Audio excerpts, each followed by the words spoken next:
अब जो मैं बताने जा रहा हूं उसको सुनकर होश आपके भी उड़ जाएंगे। यानी अमेरिका ऐसी ताकत जो अपने अपने बलबूते पे पूरी दुनिया पे राज कर रहा था, लेकिन आज उसकी हालत ऐसी हो गई कि उसके दो ऐसे फाइटर जेट जिसके ऊपर उसको घमंड था, पूरी दुनिया के ऊपर उसकी दादागिरी चल रही थी, लेकिन ईरान ने उन दो फाइटर जेट यानी F-35 को मार गिराया। अब वो मलबे में तब्दील हो गए। उनके जो पायलट थे अब उनकी भी तलाश जारी है।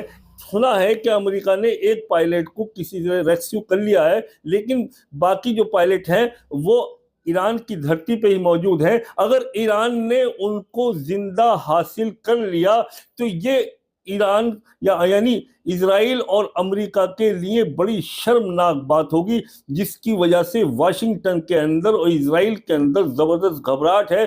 कल रात इजराइल के मेन ठिकानों पर, हाइफा पर, तेल अबीब पर और दूसरी जगहों पर ईरान ने अपनी बमबारी और मिसाइलों की इस तरह से बौछार की कि शायद 35 दिन इस जंग को चलते हुए हो गए हैं, लेकिन ऐसी इतनी तबाही का मंजर पहले कभी देखा नहीं गया। बिल्कुल ये हाइफा शहर, तेल अबीब और दूसरे शहर ऐसे मालूम होते हैं जैसे कि इसने फलस्तीन के अंदर किया था। गाजा के अंदर जैसे हालात थे, टूटी हुई बिल्डिंग थी, खंडरात थे, ऐसे ही हालात आज इजराइल के हैं। अभी तक की जंग के अंदर जो देखा जा रहा है कि ईरान बिल्कुल जो जंग के नियम और कानून होते हैं उसके अकॉर्डिंग चल रहा है। यानी किसी भी आबादी वाले क्षेत्र पर उसने मिसाइल नहीं माना, जो जंग में अपराध की श्रेणी में आता है। जो पुल उसने ईरान के अंदर गिराया वो भी लोगों की आवाजाही में काम आता है, ये भी अपराध की श्रेणी में आता है। लेकिन इजराइल और अमेरिका जबरदस्त ऐसे हमले कर रहे हैं जिससे वो चाहते हैं कि वहां की आवाम भड़क जाए और वहां बगावत फैल जाए, और बगावत का हम पूरी तरह से फायदा उठा लें। वाशिंगटन पोस्ट ने लिखा है कि ईरान की दादागिरी और ईरान की ताकत जो है वो बढ़ती जा रही है और वो सौदेबाजी पर उतर आया है। ये वाशिंगटन पोस्ट का कहना है। अमेरिका ने जो 15 शर्तें रखी थी ना, वो 15 की 15 शर्तों को मुस्तफा खामनई ने सिरे से खारिज कर दिया और अपनी 5 शर्तों को मनवाने के लिए जोर दिया, जिस पे रशिया और चाइना ने अपनी स्टैंप लगा दी है और उनका कहना है कि ये शर्तें तो माननी ही पड़ेंगी। दूसरी तरफ पाकिस्तान और टर्की और इजिप्ट पूरी तरह से समझाने की कोशिश कर रहे हैं डोनाल्ड ट्रंप को कि आप मान जाइए, जो ईरान ने आपको 5 शर्तें रखी हैं उसमें से कुछ शर्तों पे तो आप हामी भरिए, कुछ शर्तों पे तो राजी होइए, ताकि रूट ऑफ हॉर्मुज का रास्ता खोलने का कोई रास्ता निकल जाए। ईरान के अंदर मजलिस, जिसे पार्लियामेंट ऑफ ईरान कहा जाता है, उसके अंदर एक कानून पास हुआ कि हॉर्मुज का जो रास्ता है उसको पूरी तरह से वो ईरान के कब्जे में रहेगा और ईरान उसके ऊपर तमाम निकलने वाले शिपों से टूल वसूलेगा। और यही डोनाल्ड ट्रंप से कहा कि आप इसके ऊपर रजामंद हो जाइए ताकि ये जंग जो है यहीं ठहर सके।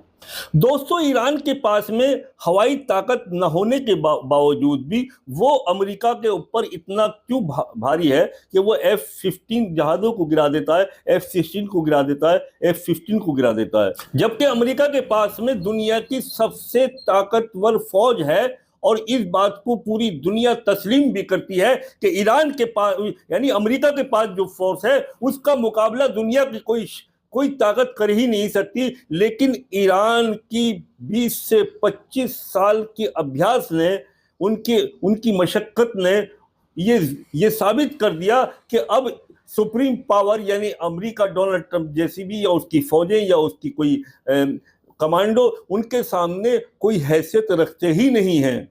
ईरान का एक पुल गिराया गया तो ईरान ने खाड़ी देशों के 8 पुलों की लिस्ट जारी कर दी, और वो भी ऐसे 8 पुल हैं खाड़ी देशों के जो उनकी रीढ़ की हड्डी है। अगर वो उनको नुकसान पहुंचेगा या उनको पुल को तोड़ दिया जाएगा तो खाड़ी देशों के अंदर जबरदस्त नुकसान होगा और उनके अंदर हंगामा हो जाएगा। जब से ये लिस्ट जारी हुई है, मिडल देशों के अंदर हंगामा है। अब वो अपने बचाव और अपने जान की गुहार डोनाल्ड ट्रंप से लगा रहे हैं कि किसी तरह से हमें बचाया जाए, लेकिन डोनाल्ड ट्रंप तो पहले ही इस जंग से एग्जिट करना चाहते हैं, बाहर निकलने का रास्ता तलाश कर रहे हैं। लेकिन ईरान उनको जब तक डोनाल्ड ट्रंप और अमेरिका को नहीं छोड़ेगा, जब तक अपनी 5 शर्तों पर हामी नहीं करा लेगा।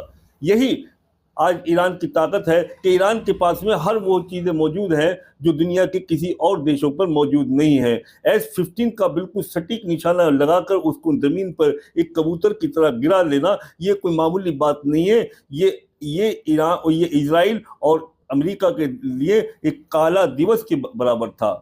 कल का जो दिन गुजरा वो उनके लिए भयानक काला दिन था। जो 8 पुलों की लिस्ट जारी करी है उसके अंदर कुवैत का पुल है और सऊदी अरबिया के पुल है, यूएई के 3 पुल हैं और जॉर्डन के 3 पुल हैं। ये वो ऐसे पुल हैं जो अंतर्राष्ट्रीय पुल कहलाते हैं, और ये अगर ये टूट जाते हैं, इसके ऊपर ईरान हमला कर देता है, तो इससे बहुत बड़ी इन देशों को क्षति पहुंचने वाली है। CNN की रिपोर्ट के मुताबिक अमेरिका ने माना है कि हाँ उसके जहाज नीचे गिरे हैं, 3 फाइटर जेटों को गिरा दिया गया है, यानी 2 फाइटर जेट को गिरा दिया गया है, ड्रोन भी मार गिराए गए हैं। एक तरफ तो अमेरिका इस बात का दावा करता है, यानी जिस टाइम उन्होंने राष्ट्र के नाम संबोधन किया है तो ये दावा किया है कि हमने ईरान को 99% खोखला कर दिया है, उसकी मिसाइल ताकत को घटा दिया है, उसकी सैन्य ताकत को खत्म कर दिया है और उसको उस दौर में ले गए हैं जब कभी माचिस की बजाय पत्थर घिस के आग लगाकर लोग जिया करते थे। हमने ईरान को इस दर्जे पहुंचा दिया है। लेकिन उसके बाद में तुरंत ईरान जवाब देता है और वो 2 फाइटर जेट यानी F-35 को गिरा देता है। ये जबरदस्त ऐसा मुंह पे तमाचा है जो पूरे इजराइल और अमेरिका के लिए ये एक दहशत का माहौल हो गया और लोगों ने इस पे सहम गए, पूरी दुनिया सहम गई जब पता चला कि F-35 को ईरान ने मार गिराया है। इससे पहले भी एक F-35 को 2 हफ्ते पहले मार गिराया गया था, लेकिन ये 35 तो ईरान के आसमान के नीचे गिराया है। जबकि डोनाल्ड ट्रंप का कहना यह है कि ईरान के आसमान पर हमारा पूरी तरह से नियंत्रण है, हम जहां चाहें जिस जगह चाहें उनके पावर प्लांट को तबाह कर सकते हैं, उनके न्यूक्लियर प्लांट को तबाह कर सकते हैं, उनकी आबादियों पे हम छोड़ सकते हैं। लेकिन ये सब कुछ ड्रामा है क्या? सब कुछ झूठ है कि ये मक्कारी है, फरेब है? जनता को अपनी आवाम को आप धोखे में रख रहे हैं, लेकिन उसके जवाब में ये क्या होता है कि F-35 मार गिराता है ईरान। तो क्या जवाब देंगे? बतलाते हैं कि ऐसा अमेरिका के इतिहास में डोनाल्ड ट्रंप जैसा विफल राष्ट्रपति न इससे पहले कोई आया और न इसके बाद शायद कोई आवे।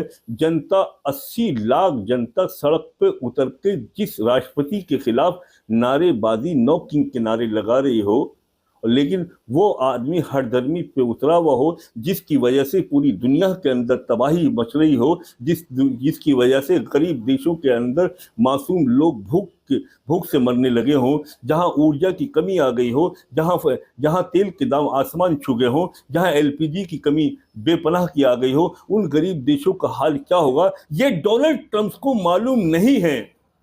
डोनाल्ड ट्रंप अपनी गद्दी के और अपने गुरूर के नशे में मस्त है। आप देखो कि डोनाल्ड ट्रंप को आप जब भी स्क्रीन पे देखोगे तो उसके ना तो माथे पे शिकन है और वो एंजॉय करता है, हंसता है और मुस्कुराता है, जबकि उसकी वजह से पूरी दुनिया जो है इस टाइम तबाही के मुहाने पर खड़ी है। हॉर्मुज का रास्ता खुलवाने में असफल हुए डोनाल्ड ट्रंप ने, और जब डोनाल्ड ट्रंप असफल हो गए हैं तो उसका कोई तीसरा रास्ता अख्तियार करना चाहिए।